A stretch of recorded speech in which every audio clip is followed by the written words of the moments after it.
Surviving the Survivor, we bring you the best guests in all of true crime. Don't forget to subscribe and smash that like button. Here's your host, Emmy Award-winning broadcaster, Joel Waldman. What's up, STS Nation? Welcome to Surviving the Survivor. It is the show that brings you the very best guests in all of true crime. And we bring you analysis when there are big trials. And there is no bigger trial right now than Sean Diddy Combs versus the United States government at the federal courthouse in Lower Manhattan. And this emotional roller coaster of a trial continued today. It is week 5, day 20 of testimony in this particular trial. And Sean Diddy Combs' ex-influencer girlfriend, only referred to as Jane in this trial. She is being cross-examined today, and it's been a tough day all around, just emotionally speaking. Obviously, you're sharing your thoughts with the world about how you were treated by who appears to be a demented human being, and then you've got to deal with the cross-exam as well. On cross, Jane admits that she still loves Sean Diddy Combs. I mean, I think we heard Cassie Ventura say the same thing in so many words, that she still, prays for him. That is what Jane says. But she describes a relationship that is built on manipulation, money, and emotional control. In this particular case with Jane, they're no longer really referred to as freak-offs, which is the perverse term I guess we all became accustomed to. Instead, now simply known as hotel nights. She talked about how Sean Combs would refer to her as his crack pipe, perhaps not the most, sentimental or heartwarming or affectionate thing to call a human being, but nevertheless, she was his crack pipe, according to her testimony about how Diddy referred to her. We're going to break down the testimony right now. I still got to answer the question the jurors do, not you, but you can play along. Was it love? Was it coercion? Was it force? Was it fraud? These are all elements of sex trafficking. And then, of course, we've got the racketeering and RICO charges as well. So 9 a.m., Jane is back on the stand, undergoing cross-exam by Sean Combs' defense attorney, Teny, T-E-N-Y, Garagos, who is the daughter of the Mark Garagos. Sean Combs is in a light long-sleeve shirt and black pants, so mixing it up from the oatmeal, long light-sleeve shirt, black pants. Jane is in the courtroom in a demure brown blazer. She reveals multiple layers of emotional conflict and dependency. Again, she says on the witness stand that she still loves Sean Combs despite the trauma. And I think if you speak to therapists or people that work with this sort of trauma, that is not that surprising to still have this sort of affection and love for a person, even after they physically and emotionally abuse you. She said she was emotionally hooked from the very beginning, that she was craving his affection and his attention. And I think, not to speak for her, Cassie Ventura, in so many words, said the same thing, that she just wanted his unbridled attention. She explained that she broke her own boundaries to please him, calling our participation in the hotel nights or freak-offs a quote-unquote duty as a girlfriend.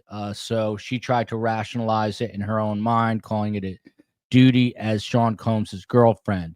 She says she thought that Sean Combs' desire to see her with other men stemmed from sexual curiosity, possibly, she says, and this is interesting, even repressed bisexuality. And again, this brings me back to Tony Busby, the attorney in Houston who's handling these civil lawsuits, because Tony Busby has an even amount of people filing cases in terms of gender, male and female, I think split evenly. At least at one count, it was 60 and 60, 60 men, I believe 60 women, if I'm right about that. But there has been talk, is there something closeted here about Sean Diddy Combs? Is he curious in a bisexual sort of way? And she says, yes, understand. Speaking about Sean Combs' personality and influence, she describes, of course, as many have, Sean Combs is larger than life, both charismatic and spiritual, which I don't really understand. I mean, I understand it. I guess it's the spiritual part. I'm not sure how spiritual you could be while doing these sorts of things to both women and men. She says that he introduced her to gospel sermons and motivational speeches, and by doing so, help boost her own confidence. So look at P. Diddy listening to these gospel sermons, and who knows, could be listening to Tony Robbins for all we know, but he was listening to motivational speeches. Yet she testified that simultaneously he manipulated her both emotionally and financially. And speaking of financial dependency and control, Jane says that Sean Combs wired her approximately $150,000 over the course of their relationship, which is a lot of money, but not that much money for Sean Combs. 150,000. She confirmed that he once sent her $20,000. She didn't ask for it. She wasn't looking for it. It was completely unsolicited. Prior to Sean Combs, she said that she earned about $50,000, I guess, a year as an influencer, and was receiving some child support. So she acknowledges she does gravitate towards men who are quote unquote partners and providers. In another instance, she says that Sean Combs used rent payments, and we heard this from other people, rent payments as leverage, once referencing her need for 3 months rent during an argument, needing that 3 months rent during an argument. He held it over her head. But again, the financial side of this is that, he was using his money and power to control. Jane recalled texting him after he leveraged the rent, saying, and I quote here, "I'm not like your other exes. I'm not like your other exes." Whether that's true or not is unclear. Around 11 a.m., and they're just getting back from lunch momentarily, but around 11 a.m. came up the discussions of drugs, being faithful, and the emotional toll of all this. Jane testified she was initially okay with Sean Combs being polyamorous, meaning with more than one woman. She was okay with it. But as her emotions deepened, she struggled with that. It's pretty clear by now that Sean just used these women as essentially pawns in his own game. It doesn't sound like he had too much feelings for most of them, other than to use them for his own sexual exploitations. She said it hurt when Sean Combs, quote unquote, easily shifted to other women. And he used, quote unquote, colorful language to describe a woman he was seeing while he was seeing Jane. And the actual language we did not hear, but I can only imagine what it was. She did testify today that she worried about Sean Combs's drug and alcohol use, especially during a trip they took to Turks and Caicos. She said that she saw signs of what she thought was jaundice and somewhat severe handshaking, or the shaking of hands. He was not, his hands were shaking, is what I'm trying to say. She urged him to consider a rehab facility in, of all places, Thailand. I guess so. I wouldn't get out here stateside, but when asked if she thought he was an addict, she replied simply, and I quote, "I felt he was overdoing the partying." I ask again, how did this guy run a quote unquote $1 billion empire. The guy was partying every single day, and it takes recovery time to get over the hangovers and all the other stuff. So, Silver Fox says Diddy was selling the tapes on the dark web. Would not surprise me to make money. Who knows? I guess eventually that will come out. In the last hour, she was asked, Jane was, about the meaning behind hotel nights. She says that Sean Combs was driven by desire while she was driven by love. It's kind of an old story amongst men and women, I guess, to some degree. Again, that Sean was driven by desire while she was driven by love. She said that she told Sean Combs repeatedly that she was not comfortable with hotel nights, which again is a euphemism now for freak-offs, especially as time passed. She said, hey, these hotel nights are not for me. However, she continued to participate because she felt emotionally bonded and special. She said she tried to understand the psychology behind it all, even researching the term cuckold. She described her efforts to rationalize his needs as a way to hold on to the relationship. And I think people, men and women, who are, men and women who are in these relationships, they try to rationalize it. They try to find a reason for why or how to normalize it. And she said it was a way to hold on to this relationship. I see Flora Paris here with a Thailand incredulous question mark, the land of, sex worker culture. Sure did. Sherry McGrath here says, Diddy groomed her. I have no doubt. It does seem like he did, as he did with Cassie Ventura, who, if you'll recall, he met when she was just 19 years old. And then we get to this odd moment in the testimony where she says on the witness stand that Sean Combs gave her the nickname Crack Pipe. This came after a 2023 trip in both a voicemail played in court and obviously otherwise outside of the voicemail, he would call her that. But in this voicemail played in court, it said, and I quote, "You are the crack pipe. That's my name for you. A very good time together." What a sentimental, loving human being. If only the COE would refer to me as her crack pipe. I can only dream one day that will happen.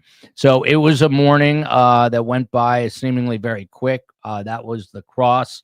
Cross is set to begin right about now with Jane. There is a little bit of other news to share.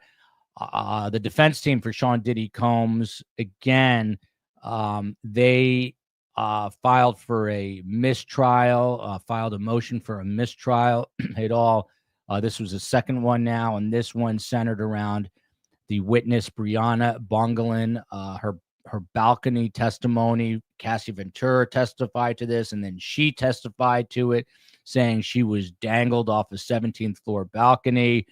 But the defense says that was false testimony, claiming that Sean Combs was actually on the East Coast at the time. I guess that both Cassie Ventura and Brianna Bongolan claimed that this happened. Judge Arun Subramanian, he ruled, and he did say that the government, quote unquote, screwed up by not vetting it better. But the defense did not object in real time and was given ample cross with Brianna Bongolan. I guess they figured this out a little too late. And the judge called the cross a Perry Mason moment, but said it did not rise to a mistrial level. Therefore, the mistrial was denied. And that's why we had the continued testimony of Jane on the stand. So that is week 5, day 20 of testimony. I'll take a look at some of the comments here.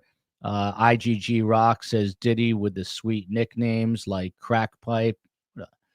Charming individual. Survivor C here says narcissists, psychopaths, sociopaths only see others as things, like a crack pipe, to be for their benefit and to use them.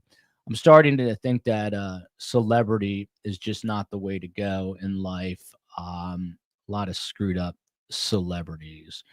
Um, Wendy says, I'm still wondering if George Kaplan got immunity for testimony, because it seems like the defense is trying to raise questions to blame on the CFOs. I think he did get immunity. I think that was part of the deal.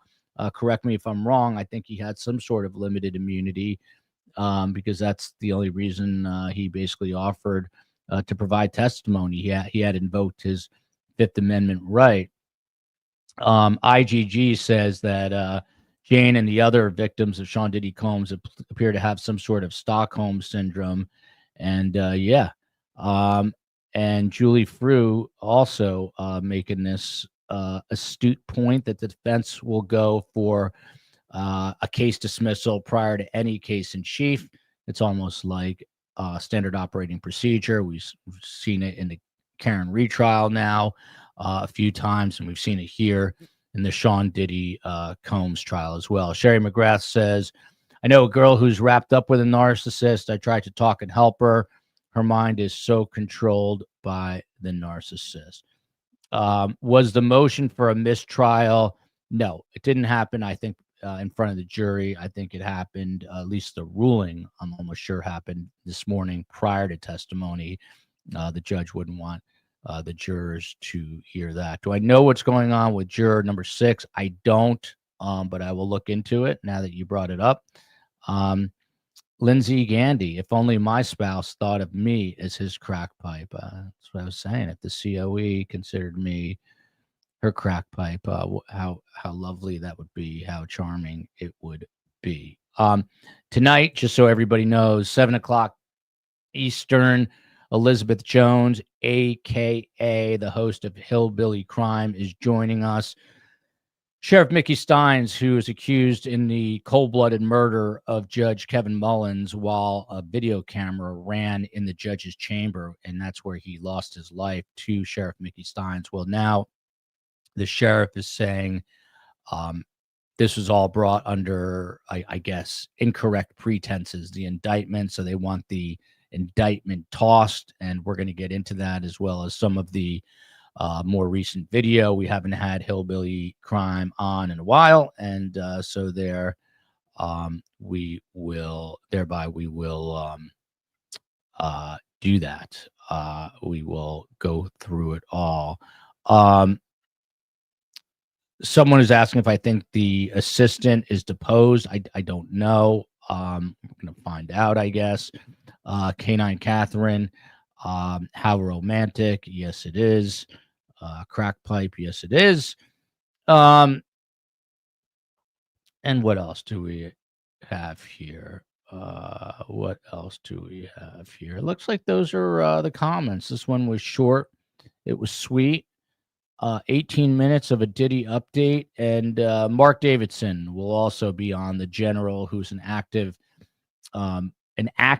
district attorney. He is the boss for 5 rural Tennessee counties. He's going to join Elizabeth Jones tonight at 7 o'clock to discuss this.